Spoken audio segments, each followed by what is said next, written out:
When I'm reviewing a purchase agreement for a purchase of a home, correct?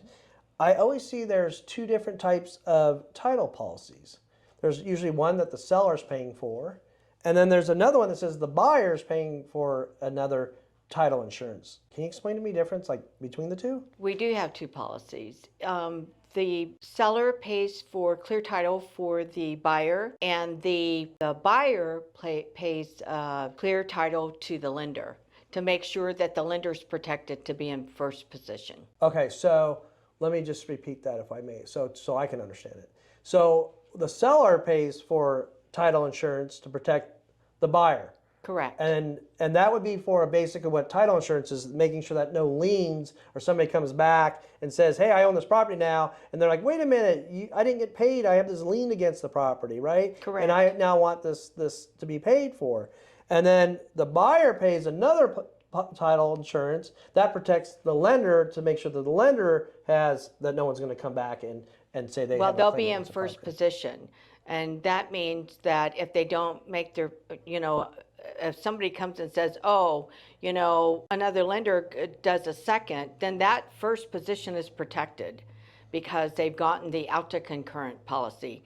The other problem about title insurance, as far as if you are the buyer and you pay cash, you don't pay any policy amount. Okay. Okay, I didn't know. Okay, so that's good. So if you're paying cash, you're not paying, the buyer's Protection. not paying for that because there's no lender involved. Right. Okay, that makes sense. I'm going to be honest with you. Title insurance, it's like you guys have these big, beautiful buildings. You bring me coffee cups, you bring me calendars. But I'm like, does anyone ever make a claim? And yet, on my own home that I purchased that I own, I actually had someone come back and make a claim. Right. My home that I purchased was foreclosed by the bank, right? And then they sold it to a flipper, and then I bought it from a flipper.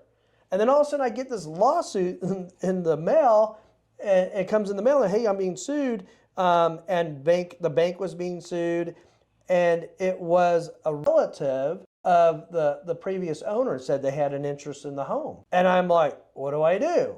So I called up my title insurance policy and said, hey, I got this lawsuit. Right. Right? They want the home. And they said, well, no, you're a bona fide purchaser. Like, they can't come get your home from you. And we'll take care of it. And they had their lawyer group and go, and they handled it, made it go away. But I'm like, here I am in this business selling all these homes. And I'm like, oh, whoever makes a claim on title insurance. I'm like, this is the best business in the world. But yet my own home happens. Do you know approximately what percentage or how many insurance claims on average that you get on title? We try not to have any because that's why we do the title search.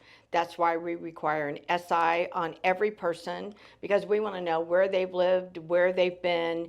We want to know their social security number. We want to make sure that there's no liens against them personally that would attach to the house. So we, as a title company, it's our responsibility to pass clear title to the buyer and make sure there's no liens or encumbrances that would attach to that buyer.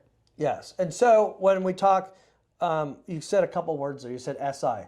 So when I think of SI, I think Sports Illustrated. Oh, statement of information. Yeah. So statement of information. Right. So basically, when the buyer and sellers both fill out the statement of information, or just the seller? Just the seller. Okay. So the seller has to fill out the statement of information that has like their social security number, driver's license, and then you're going to run that through the county recorder's office to see if there's any judgments, liens against the name. Against that particular name and social security number. Right. Yeah. And so, for example, a lot of times when we have a common name, like Mike Smith or something, or like that, it may come up with all these liens against this person. That may not be that person, right? Like Correct. Rodriguez or any Something common name. Yes. Yeah. Okay. So that makes. And then you said something else. You said statement of information, and then you said another word that an encumbrance. It's not a cucumber.